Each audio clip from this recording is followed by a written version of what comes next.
ಇಲ್ಲಿ ನಿಮ್ಮ ಹತ್ರ ಈ ಒಂದು 4 ಡಾಕ್ಯುಮೆಂಟ್ಸ್ ಗಳು ಇದ್ರೆ ಸಾಕು, ನೀವು ಕೂಡ ಸರ್ಕಾರದ ಕಡೆಯಿಂದ 50,000 ರೂಪಾಯಿಗಳನ್ನ ಪಡ್ಕೋಬಹುದು. ಈ ಒಂದು ಕೇವಲ ಈ 4 ಡಾಕ್ಯುಮೆಂಟ್ಸ್ ಗಳು ನಿಮ್ಮ ಹತ್ರ ಇರಬೇಕಾಗತ್ತೆ. ಸೊ ಈ ಒಂದು ವಿಡಿಯೋ ತುಂಬಾ ಅಂದ್ರೆ ತುಂಬಾ ಯೂಸ್ಫುಲ್ ವಿಡಿಯೋ ಆಗಿರುತ್ತೆ ಅಂತ ಹೇಳ್ಬೋದು. ತುಂಬಾ ಅಂದ್ರೆ ತುಂಬಾ ಇಂಪಾರ್ಟೆಂಟ್ ವಿಡಿಯೋ ಆಗಿರುತ್ತೆ. ಸೊ ಯಾರು ಕೂಡ ವಿಡಿಯೋನ ಮಿಸ್ ಮಾಡ್ಕೊಳ್ಳೋಕೆ ಹೋಗ್ಬೇಡಿ. ಸ್ಟಾರ್ಟಿಂಗ್ ಇಂದ ಎಂಡ್ ವರೆಗೂ ಕಂಪ್ಲೀಟ್ ಆಗಿ ವಾಚ್ ಮಾಡಿ, ಎಲ್ಲೂ ಕೂಡ ಸ್ಕಿಪ್ ಮಾಡಕ್ಕೆ ಹೋಗ್ಬೇಡಿ. ಸೊ ನೀವೇನಾದ್ರೂ ಸ್ಕಿಪ್ ಮಾಡಿ ವಿಡಿಯೋನ ವಾಚ್ ಮಾಡ್ತಾ ಇದ್ರೆ ಸೊ ನಿಮ್ಗೆ ಅರ್ಧಂಬರ್ಧ ಇನ್ಫಾರ್ಮೇಶನ್ ಗೊತ್ತಾಗ್ಬಿಡುತ್ತೆ. ನಾನು ಹೇಳುವಂತ ಒಂದು ಇನ್ಫಾರ್ಮೇಶನ್ ಏನಿದೆ, ಸೊ ಎಲ್ಲಾದ್ರೂ ಒಂದು ಇನ್ಫಾರ್ಮೇಶನ್ ಅಥವಾ ಒಂದು ಡಾಕ್ಯುಮೆಂಟ್ ಏನಾದ್ರೂ ನೀವು ಮಿಸ್ ಮಾಡ್ಕೊಂಡ್ರೆ ಸೊ ಈ ಒಂದು ಯೋಜನೆಯಿಂದ ನಿಮಗೆ ಸರ್ಕಾರದ ಕಡೆಯಿಂದ 50,000 ರೂಪಾಯಿ ನಿಮ್ಗೆ ಸಿಗುವುದಿಲ್ಲ. ಸೊ ಅದರಿಂದ ಯಾರು ಕೂಡ ಸ್ಕಿಪ್ ಮಾಡದೆ ಕಂಪ್ಲೀಟ್ ಆಗಿ ವಿಡಿಯೋನ ವಾಚ್ ಮಾಡಿ. ಸೊ ಯಾಕಂತ ಹೇಳಿದ್ರೆ ಈ ಒಂದು ಯೋಜನೆಗೆ ಯಾರೆಲ್ಲ ಅರ್ಜಿ ಸಲ್ಲಿಸಬಹುದು, ಈ ಒಂದು ಯೋಜನೆಯಿಂದ 50,000 ರೂಪಾಯಿ ಯಾರಿಗೆಲ್ಲ ಬರುತ್ತೆ, ಏನೆಲ್ಲ ಡಾಕ್ಯುಮೆಂಟ್ಸ್ ಗಳು ಬೇಕು, 4 ಡಾಕ್ಯುಮೆಂಟ್ಸ್ ಗಳು ಬೇಕು ಅಂತ ಹೇಳಿದೆ. ಸೊ ಆ ಒಂದು 4 ಡಾಕ್ಯುಮೆಂಟ್ಸ್ ಗಳು ಯಾವುದು, ಸೊ ಈ ಒಂದು ಯೋಜನೆಗೆ ನಾವು ಯಾವ ರೀತಿ ಅರ್ಜಿನ ಸಲ್ಲಿಸಬೇಕು, ಇದಕ್ಕೆ ಎಲ್ಲಿ ಹೋಗಿ ಅರ್ಜಿ ಸಲ್ಲಿಸಬೇಕು, ಸೊ ನಾವು ಈ ಒಂದು ಯೋಜನೆಯಿಂದ ಹಣವನ್ನ ಪಡ್ಕೋಬೇಕು ಅಂತ ಹೇಳಿದ್ರೆ ಸರ್ಕಾರದ ಕಡೆಯಿಂದ ನಮ್ಗೆ ಏನಾದ್ರು ರೂಲ್ಸ್ ಗಳು ಇರುತ್ತೆ, ಎಲ್ಲದರ ಬಗ್ಗೆನೂ ಕೂಡ ನಿಮ್ಗೆ ಕಂಪ್ಲೀಟ್ ಆಗಿ ಇನ್ ಡೀಟೇಲ್ ಆಗಿ ನಿಮ್ಗೆ ಇನ್ಫಾರ್ಮೇಶನ್ ತಿಳಿಸ್ಕೊಡ್ತೀನಿ. ಸೊ ಈ ಒಂದು ವಿಡಿಯೋ ತುಂಬಾ ಅಂದ್ರೆ ತುಂಬಾ ಇಂಪಾರ್ಟೆಂಟ್ ವಿಡಿಯೋ ಮತ್ತೆ ತುಂಬಾ ಅಂದ್ರೆ ಯೂಸ್ಫುಲ್ ವಿಡಿಯೋ ಆಗಿರುತ್ತೆ ಅಂತ ಹೇಳ್ಬೋದು.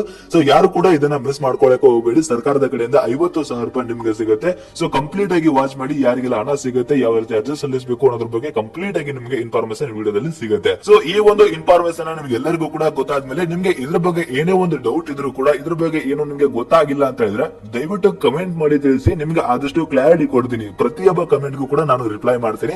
ಸೊ ಇದಾದ್ಮೇಲೆ ಇಲ್ಲಿ ಗೃಹಲಕ್ಷ್ಮಿ ಯೋಜನೆ ಹಣ ಯಾವಾಗ ಬರುತ್ತೆ, 15ನೇ ಕಂತಿನದು ಹಣ ಯಾವಾಗ ಬರುತ್ತೆ ಅಂತ ಹೇಳಿ ಮೋಸ್ಟ್ ಆಫ್ ಪೀಪಲ್ ಕಮೆಂಟ್ ಮಾಡ್ತಾ ಇರೋದು. 11, 12, 13, 14 ಕಂತಿನ ಹಣ ಏನ್ ಪೆಂಡಿಂಗ್ ಅಮೌಂಟ್ ಇದೆ ಅದು ಯಾವಾಗ ಕ್ರೆಡಿಟ್ ಆಗುತ್ತೆ, ಮೋಸ್ಟ್ ಆಫ್ ಪೀಪಲ್ ಕಮೆಂಟ್ ಮಾಡ್ತಾ ಇರೋದು ಇದೇ ಒಂದು ಕ್ವಶನ್. ಲಾಸ್ಟ್ ವಿಡಿಯೋದಲ್ಲೂ ಕೂಡ ಜಾಸ್ತಿ ಜನ ಇದನ್ನೇ ಕೇಳಿದಿರಾ. ಸೊ ಇದ್ರ ಬಗ್ಗೆನೂ ಕೂಡ ನಿಮಗೆ ಆದಷ್ಟು ಅಲ್ಲಿ ಕಮೆಂಟ್ ಅಲ್ಲೇ ರಿಪ್ಲೈನ ಕೊಟ್ಟಿದ್ದೀನಿ. ಎಲ್ಲರಿಗೂ ಕೂಡ ಒಂದು ಕ್ಲಾರಿಟಿ ಕೊಟ್ಟಿದ್ದೀನಿ. ನಿಮ್ಗೆ ಏನಾದ್ರೂ ಇನ್ನೂ ಕೂಡ ಗೊತ್ತಾಗಿಲ್ಲ, ಇನ್ನೂ ಕೂಡ ಒಂದು ಕ್ಲಾರಿಟಿ ಸಿಕ್ಕಿಲ್ಲ ಅಂತ ಹೇಳಿದ್ರೆ ಅದರ ಬಗ್ಗೆನೂ ಕೂಡ ನಿಮ್ಗೆ ಈ ಒಂದು ವಿಡಿಯೋದಲ್ಲಿ ಒಂದು ಕ್ಲಾರಿಟಿ ಕೊಡ್ತೀನಿ.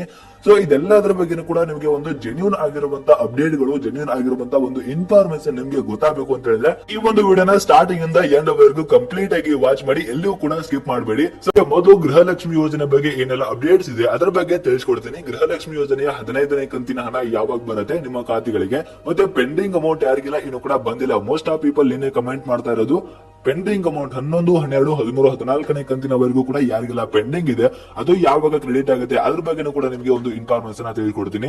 ಸೊ ಇವಾಗ ಗೃಹಲಕ್ಷ್ಮಿ ಯೋಜನೆಯ 15ನೇ ಕಂತಿನ ಹಣ ಯಾವಾಗ ಬರುತ್ತೆ ಇದನ್ನ ಸಾಕಷ್ಟು ಜನ ಕೇಳ್ತಾ ಇದ್ದೀರಾ. ಸೊ ಇಲ್ಲಿ ನೋಡಿ, ನಿಮಗೆ ಸಾಕಷ್ಟು ಯೂಟ್ಯೂಬರ್ಸ್ ಆಗಿರ್ಬೋದು ಅಥವಾ ಸೋಷಿಯಲ್ ಮೀಡಿಯಾಗಳಲ್ಲಿ ನೀವೆಲ್ಲರೂ ಕೂಡ ನೋಡೇ ಇರ್ತೀರಾ. 27 ಜಿಲ್ಲೆಗಳಿಗೆ ಇವತ್ತು ಹಣ ಜಮಾ ಆಯ್ತು. 15ನೇ ಕಂತಿನ ಹಣ ಎಲ್ಲರಿಗೂ ಕೂಡ ಭರ್ಜರಿ ಗುಡ್ ನ್ಯೂಸ್, ಇವತ್ತು ಹಣ ಜಮಾ ಆಯ್ತು ಅಂತ ಹೇಳಿ ತಮ್ಮನೇಲ್ ಅಲ್ಲಿ ಈ ತರ ಟೈಟಲ್ ಹಾಕ್ಬಿಟ್ಟು ವಿಡಿಯೋನ ಹಾಕಿರ್ತಾರೆ. ಸೊ ಆ ರೀತಿ ಏನು ಕೂಡ ಆಗಿಲ್ಲ. ಗೃಹಲಕ್ಷ್ಮಿ ಯೋಜನೆಯ 15ನೇ ಕಂತಿನ ಹಣ ಇನ್ನೂ ಕೂಡ ಜಮಾ ಆಗೇ ಇಲ್ಲ. ಇಲ್ಲಿ ಫೈನಾನ್ಸಿಯಲ್ ಡಿಪಾರ್ಟ್ಮೆಂಟ್ ಇಂದ ಮಹಿಳಾ ಮತ್ತು ಮಕ್ಕಳ ಅಭಿವೃದ್ಧಿ ಇಲಾಖೆಗೆ ಅಕ್ಟೋಬರ್ ತಿಂಗಳ ಹಣ ಅದು ಕ್ರೆಡಿಟ್ ಆಗಿದೆ, ಅಂದ್ರೆ ಫೈನಾನ್ಸಿಯಲ್ ಡಿಪಾರ್ಟ್ಮೆಂಟ್ ಇಂದ ಜಮಾ ಆಗಿದೆ. ಆದ್ರೆ ಇನ್ನೂ ಕೂಡ ಜನಗಳಿಗೆ ರೀಚ್ ಆಗಿಲ್ಲ. ಯಾವ ಜಿಲ್ಲೆಗಳಿಗೂ ಕೂಡ ಇನ್ನೂ 15ನೇ ಕಂತಿನ ಹಣ ಜಮಾ ಆಗಿಲ್ಲ. ಸೊ 15ನೇ ಕಂತಿನ ಬೇರೆ ವಿಡಿಯೋಗಳನ್ನ ನೋಡಿ ನಮಗೆ ಕಮೆಂಟ್ ಮಾಡ್ತಾ ಇದ್ದೀರಾ.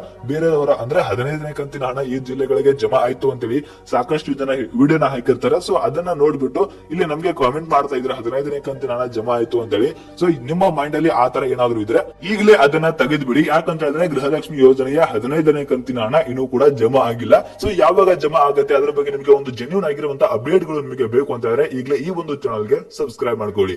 ಸೊ ಇದಾದ್ಮೇಲೆ ನಿಮಗೆ ಪೆಂಡಿಂಗ್ ಅಮೌಂಟ್ ಯಾರಿಗೆಲ್ಲ ಇನ್ನೂ ಕೂಡ ಪೆಂಡಿಂಗ್ ಅಮೌಂಟ್ ಬರಬೇಕು, ಇನ್ನೂ ಜಾಸ್ತಿ ಜನರಿಗೆ, ಮೋಸ್ಟ್ ಆಫ್ ಪೀಪಲ್ ಜನಗಳಿಗೆ ಏನೋ ಬಹಳ ಅಂದ್ರೆ 3 ರಿಂದ 4 ಕಂತಿನ ಹಣ ಇನ್ನೂ ಕೂಡ ಬಂದೇ ಇಲ್ಲ, 11ನೇ ಕಂತಿನ ಹಣ ಬಂದೇ ಇಲ್ಲ. ಸೊ ಅವ್ರಿಗೆ ಏನೆಲ್ಲ ಆಗಿದೆ ಅಂತ ಹೇಳಿದ್ರೆ ಈಗ ಕಳೆದ 2 ದಿನಗಳಿಂದ ನಿನ್ನೆ ಕೂಡ ಒಬ್ರು ಕಮೆಂಟ್ ಮಾಡಿದ್ರು, ನಮಗೆ 14ನೇ ಕಂತಿನ ಹಣ ನಿನ್ನೆ ಕ್ರೆಡಿಟ್ ಆಯ್ತು ಅಂತ ಹೇಳಿ ಕಮೆಂಟ್ ಮಾಡ್ತಾ ಇದ್ದಾರೆ. ಸಾಕಷ್ಟು ಜನರು ಕೂಡ ಕಮೆಂಟ್ ಮಾಡ್ತಾ ಇದ್ದಾರೆ. ಪರ್ಸನಲ್ ಆಗಿ ಕೂಡ ನಮಗೆ ಮೆಸೇಜ್ ಅನ್ನ ಬಿಟ್ಟಿದ್ದಾರೆ. ಸೊ ಇದ್ರ ಬಗ್ಗೆ ನಿಮಗೆ ಕಮೆಂಟ್ ಅನ್ನು ಕೂಡ ಒಂದು ಕ್ಲಾರಿಟಿ ಕೊಟ್ಟಿದ್ದೀನಿ. ನವೆಂಬರ್ 25ನೇ ತಾರೀಕು ಒಳಗಡೆ ನಿಮ್ಗೆಲ್ಲರಿಗೂ ಕೂಡ ಪೆಂಡಿಂಗ್ ಅಮೌಂಟ್ ಕ್ಲಿಯರ್ ಆಗುತ್ತೆ ಅಂತ ಹೇಳಿ. ಸೊ ಅದೇ ರೀತಿ ನಿಮ್ಗೆಲ್ಲರಿಗೂ ಕೂಡ ನವೆಂಬರ್ 25ನೇ ತಾರೀಕು ಒಳಗಡೆ ಪೆಂಡಿಂಗ್ ಅಮೌಂಟ್ ಏನಿದೆ ಅದು ನಿಮ್ಗೆ ಕ್ಲಿಯರ್ ಆಗುತ್ತೆ. ಸೊ ಇದಾದ್ಮೇಲೆ ನಿಮಗೆ ಗೃಹಲಕ್ಷ್ಮಿ ಯೋಜನೆಯ 15ನೇ ಕಂತಿನ ಹಣ ಯಾವಾಗ ಜಮಾ ಆಗಬಹುದು ಅನ್ನುವಂಥದ್ದನ್ನ ಕೇಳೋದಾದ್ರೆ ನವೆಂಬರ್ 30ನೇ ತಾರೀಕು ಒಳಗಡೆ ಫೈನಾನ್ಸಿಯಲ್ ಡಿಪಾರ್ಟ್ಮೆಂಟ್ ಇಂದ ಏನಿದೆ ಆಲ್ರೆಡಿ ಇವಾಗ ಹಣ ಜಮಾ ಆಗಿದೆ ಮಹಿಳಾ ಮತ್ತು ಮಕ್ಕಳ ಅಭಿವೃದ್ಧಿ ಇಲಾಖೆಗೆ.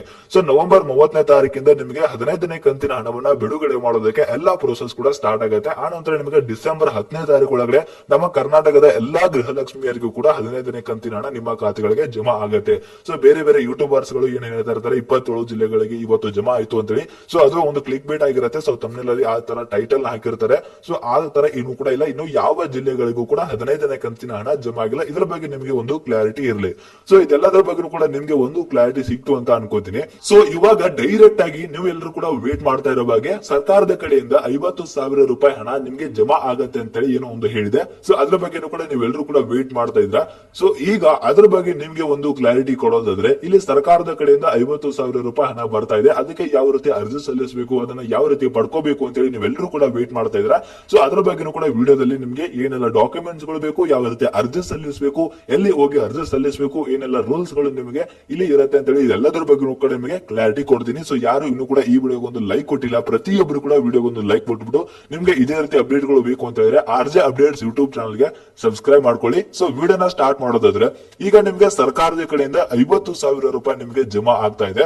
ಈ ಒಂದು ಯೋಜನೆಯಿಂದ ನೀವೇನಾದ್ರೂ ಹಣವನ್ನ ಪಡ್ಕೋಬೇಕು ಅಂತ ಇದ್ರೆ ನಿಮ್ಗೆ ನವೆಂಬರ್ 30ನೇ ತಾರೀಕುವರೆಗೂ ಮಾತ್ರ ಅವಕಾಶ ಇರುತ್ತೆ. ನವೆಂಬರ್ 30ನೇ ತಾರೀಕು ಒಳಗಡೆನೆ ಈ ಒಂದು ಯೋಜನೆಗೆ ನೀವು ಅರ್ಜಿನ ಸಲ್ಲಿಸಬಹುದು. ಸೊ ಇವಾಗ ನಿಮಗೆ ಕಾಮನ್ ಆಗಿ ಒಂದು ಡೌಟ್ ಇರುತ್ತೆ, ಸೊ 50,000 ರೂಪಾಯಿ ಹಣ ಬರ್ತಾ ಇದೆ ಅಂತ ಹೇಳಿದ್ರೆ ಈ ಒಂದು ಯೋಜನೆ ಯಾವುದು, ಇದು ಯಾರಿಗೆಲ್ಲ ಅಮೌಂಟ್ ಬರ್ತಾ ಇದೆ, ಪ್ರತಿಯೊಬ್ಬರಿಗೂ ಕೂಡ ಬರ್ತಾ ಇದೆಯಾ ಅಥವಾ ಏನಾದ್ರೂ ಕೆಲವೊಂದಷ್ಟು ಜನರಿಗೆ ಬರ್ತಾ ಇದೆಯಾ ಅಂತ ನಿಮ್ಮ ಮೈಂಡ್ ಅಲ್ಲಿ ಒಂದು ಡೌಟ್ ಇರುತ್ತೆ. ಸೊ ಇದರ ಬಗ್ಗೆ ಕೂಡ ನಿಮಗೆ ಒಂದು ಕ್ಲಾರಿಟಿ ಕೊಡೋದಾದ್ರೆ, ಸೊ ಇದು ಯಾರಿಗೆ ಹಣ ಬರ್ತಾ ಇದೆ ಅಂತ ಹೇಳಿದ್ರೆ, ಸೊ ಇಲ್ಲಿ ನಮ್ಮ ಮಕ್ಕಳಾಗಿರ್ಬೋದು ಅಥವಾ ನಿಮ್ಮ ಅಣ್ಣ ಆಗಿರ್ಬೋದು, ತಮ್ಮ ಆಗಿರ್ಬೋದು, ಸೊ ಯಾರೆಲ್ಲ ಇವಾಗ ಸೆಕೆಂಡ್ PUC ನ ಮುಗಿಸ್ಬಿಟ್ಟು ಡಿಗ್ರಿಯಲ್ಲಿ ಸ್ಟಡಿ ಮಾಡ್ತಾ ಇದ್ರೆ, MBA ಆಗಿರ್ಬೋದು, BA ಆಗಿರ್ಬೋದು, BSc, ಸೊ ಅದು ಯಾವೆಲ್ಲ ಕೋರ್ಸ್ ಗಳು ಇದಾವೆ ಅದನ್ನು ಕೂಡ ನಿಮ್ಗೆ ತಿಳಿಸ್ಕೊಡ್ತೀನಿ. ಸೊ ಯಾರೆಲ್ಲ ಇವಾಗ ಸೆಕೆಂಡ್ PUC ಅಲ್ಲಿ ಸ್ಟಡಿ ಮಾಡಿಬಿಟ್ಟು ಇವಾಗ ಕೇವಲ ನಿಮ್ದು ಸೆಕೆಂಡ್ PUC ಅದು 60% ಆಗಿದ್ರು ಕೂಡ ಈ ಒಂದು ಯೋಜನೆಗೆ ನೀವು ಅರ್ಜಿನ ಸಲ್ಲಿಸಬಹುದು. ಯಾರೆಲ್ಲ ಇವಾಗ ಡಿಗ್ರಿ ಸ್ಟಡಿ ಮಾಡ್ತಾ ಇದ್ರ, ಸೊ ಎಲ್ಲಾ ಕೋರ್ಸ್ ಗಳ ಬಗ್ಗೆ ಕೂಡ ನಿಮಗೆ ಇನ್ಫಾರ್ಮೇಶನ್ ತಿಳಿಸ್ಕೊಡ್ತೀನಿ. ಸೊ ಈ ಒಂದು ಯೋಜನೆ ಯಾವುದು ಅಂತ ಹೇಳಿದ್ರೆ, ಈ ಒಂದು ಸ್ಕಾಲರ್ಶಿಪ್ ಯಾವುದು ಅಂತ ಹೇಳಿದ್ರೆ, ಇಲ್ಲಿ ಬಾಬಾ ಗುರ್ಬಚನ್ ಸಿಂಗ್ ವಿದ್ಯಾರ್ಥಿನಿ ವೇತನ ಅಂತೇಳಿ ಈ ಒಂದು ಯೋಜನೆಯಿಂದ ನಿಮ್ಗೆ ಎಲ್ಲರಿಗೂ ಕೂಡ 50,000 ವಾರ್ಷಿಕ 50,000 ಪ್ರತಿ ತಿಂಗಳು ಕೂಡ ಜಮಾ ಆಗುದಿಲ್ಲ, ವಾರ್ಷಿಕ 50,000 ರೂಪಾಯಿ ನಿಮ್ಗೆ ಕ್ರೆಡಿಟ್ ಆಗತ್ತೆ. ಈ ಒಂದು ಬಾಬಾ ಗುರ್ಬಚನ್ ಸಿಂಗ್ ವಿದ್ಯಾರ್ಥಿ ವೇತನ ಯೋಜನೆಯಿಂದ ನಿಮ್ಗೆ ಹಣ ಜಮಾ ಆಗತ್ತೆ. ಸೊ ಇದಕ್ಕೆ ಏನೆಲ್ಲ ಡಾಕ್ಯುಮೆಂಟ್ಸ್ ಗಳು ಬೇಕು, ಯಾವ ರೀತಿ ಅರ್ಜಿ ಸಲ್ಲಿಸಬೇಕು, ಅದ್ರ ಬಗ್ಗೆ ಕೂಡ ಒಂದು ಇನ್ಫಾರ್ಮೇಶನ್ ನೋಡ್ತಾ ಹೋಗೋಣ. ಸೊ ಈ ಒಂದು ಸ್ಕಾಲರ್ಶಿಪ್ ಇಂದ ಇಂಜಿನಿಯರಿಂಗ್ ಸ್ಟೂಡೆಂಟ್ಸ್ ಗಳಾಗಿರ್ಬೋದು ಅಥವಾ ಮಾನ್ಯತೆ ಪಡೆದ ಅಂದ್ರೆ ಭಾರತದಲ್ಲಿ ಮಾನ್ಯತೆ ಪಡೆದಂತ ಸಂಸ್ಥೆಯಲ್ಲಿ ಪದವಿ ಮಾಡಿರುವಂತಹ ಸ್ಟೂಡೆಂಟ್ಸ್ ಗಳು ಏನಿರ್ತಾರೆ ಅಂದ್ರೆ BA ಆಗಿರ್ಬೋದು, BCom ಆಗಿರ್ಬೋದು, B.Pharm, D.Pharm, B.Ed ಆಗಿರ್ಬೋದು, DLEd ಆಗಿರ್ಬೋದು, BSc, BBA, BCA, M.Com, MSc, MA, MCA ಈ ಒಂದು ಎಲ್ಲಾ ಕೋರ್ಸ್ ಗಳಲ್ಲಿ ಯಾರೆಲ್ಲ ಸ್ಟಡಿ ಮಾಡ್ತಾ ಇದ್ರೆ ಪ್ರತಿಯೊಬ್ಬರು ಕೂಡ ಈ ಒಂದು ಸ್ಕಾಲರ್ಶಿಪ್ ಗೆ ಅಪ್ಲೈ ಮಾಡಬಹುದು. ನಿಮ್ಗೆ 50,000 ರೂಪಾಯಿ ವಾರ್ಷಿಕ 50,000 ರೂಪಾಯಿ ನಿಮಗೆ ಸಿಗುತ್ತೆ. ಮತ್ತೆ ಈ ಒಂದು ಸ್ಕಾಲರ್ಶಿಪ್ ಇಂದ ಹಣವನ್ನ ಪಡ್ಕೋಬೇಕು ಅಂತ ಹೇಳಿದ್ರೆ ಏನೆಲ್ಲ ರೂಲ್ಸ್ ಗಳಿದಾವೆ ಅದ್ರ ಬಗ್ಗೆ ನೋಡ್ತಾ ಹೋಗೋದಾದ್ರೆ, ಇಲ್ಲಿ ನೀವು 10ನೇ ತರಗತಿ ಅಥವಾ 12ನೇ ತರಗತಿಯಲ್ಲಿ ಕೇವಲ 60% ಮಾಡಿದ್ರು ಕೂಡ ಈ ಒಂದು ಸ್ಕಾಲರ್ಶಿಪ್ ಗೆ ಅಪ್ಲೈ ಮಾಡಿಬಿಟ್ಟು ಹಣವನ್ನ ಪಡ್ಕೋಬಹುದು. ಸೊ ಆನಂತರ ಇಲ್ಲಿ ಕುಟುಂಬದ ವಾರ್ಷಿಕ ಆದಾಯ 3,50,000ಕ್ಕಿಂತ ಕಡಿಮೆ ಇರಬೇಕು. ಕುಟುಂಬದ ಆದಾಯ ನಿಮ್ಮ ಕಾಸ್ಟ್ ಅಂಡ್ ಇನ್ಕಮ್ ಸರ್ಟಿಫಿಕೇಟ್ ಅಲ್ಲಿ ಏನಿರುತ್ತೆ ಅಲ್ಲಿ ನಿಮ್ಮ ಕುಟುಂಬದ ಆದಾಯ 3,50,000ಕ್ಕಿಂತ ಕಡಿಮೆ ಇರಬೇಕು. ನೀವು ಈ ಒಂದು ಯೋಜನೆಗೆ ಅರ್ಜಿನ ಸಲ್ಲಿಸಬಹುದು. ಸೊ ಹಾಗಾದ್ರೆ ಯಾರಿಗೆಲ್ಲ ಸಿಗೋದಿಲ್ಲ, ಯಾವ ಸ್ಟೂಡೆಂಟ್ಸ್ ಗಳಿಗೆ ಈ ಒಂದು ಸ್ಕಾಲರ್ಶಿಪ್ ಸಿಗೋದಿಲ್ಲ ಅದ್ರ ಬಗ್ಗೆ ಕೂಡ ನಿಮ್ಗೆ ಒಂದು ಕ್ಲಾರಿಟಿ ಕೊಟ್ಬಿಡ್ತೀನಿ.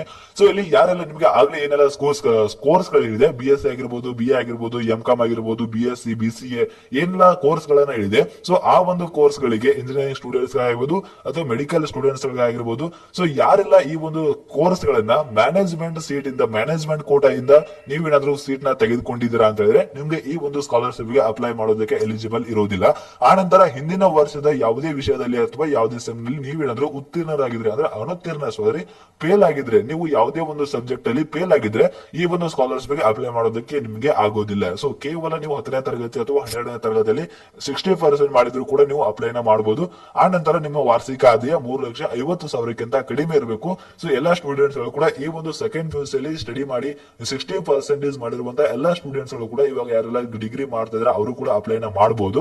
ಸೊ ಪ್ರತಿಯೊಬ್ಬ ಸ್ಟೂಡೆಂಟ್ಸ್ ಗಳು ಕೂಡ ಈ ಒಂದು ಯೋಜನೆಗೆ, ಸೊ ಈಗ ವಿಡಿಯೋ ನೋಡ್ತಾ ಇರಬಹುದು ಗೃಹಲಕ್ಷ್ಮಿ ಯೋಜನೆಯಿಂದ ಫಲಾನುಭವಿಗಳು ಯಾರೆಲ್ಲ ಇದ್ರ, ಸೊ ನಿಮ್ಮ ಮಕ್ಕಳಾಗಿರ್ಬೋದು ಅಥವಾ ನಿಮ್ಮ ಬ್ರದರ್ ಆಗಿರ್ಬೋದು, ಸಿಸ್ಟರ್ಸ್ ಆಗಿರ್ಬೋದು, ಯಾರೆಲ್ಲ ನಿಮಗೆ ಗೊತ್ತಿರುವಂತ ಸ್ಟೂಡೆಂಟ್ಸ್ ಗಳು ಏನಿರ್ತಾರೆ, ಸೊ ಪ್ರತಿಯೊಬ್ಬ ಸ್ಟೂಡೆಂಟ್ಸ್ ಗಳಿಗೂ ಕೂಡ ಈ ಒಂದು ವಿಡಿಯೋನ ಶೇರ್ ಮಾಡಿ. ಸೊ ಈ ಒಂದು ವಿಡಿಯೋ ಅವ್ರಿಗೂ ಕೂಡ ಒಂದು ಹೆಲ್ಪ್ ಆಗುತ್ತೆ. ಸೊ ಇದಕ್ಕೆ ಅರ್ಜಿ ಸಲ್ಲಿಸಬೇಕು ಅಂತ ಹೇಳಿದ್ರೆ ಏನೆಲ್ಲ ಡಾಕ್ಯುಮೆಂಟ್ಸ್ ಗಳು ಬೇಕಾಗುತ್ತೆ ಅದನ್ನ ನೋಡೋದಾದ್ರೆ, ಇಲ್ಲಿ ನಮ್ದು ಪಾಸ್ಪೋರ್ಟ್ ಸೈಜ್ ಸ್ಟೂಡೆಂಟ್ಸ್ ಗಳು ಯಾರು ಅಪ್ಲೈ ಮಾಡ್ತಾ ಇರ್ತಾರೆ, ಸೊ ಅವರ ಒಂದು ಪಾಸ್ಪೋರ್ಟ್ ಸೈಜ್ ಫೋಟೋ ಮತ್ತೆ 10th ಮತ್ತೆ ಸೆಕೆಂಡ್ ಇಯರ್ ನಿಮ್ದು ಮಾರ್ಕ್ಸ್ ಕಾರ್ಡ್ ಬೇಕಾಗುತ್ತೆ.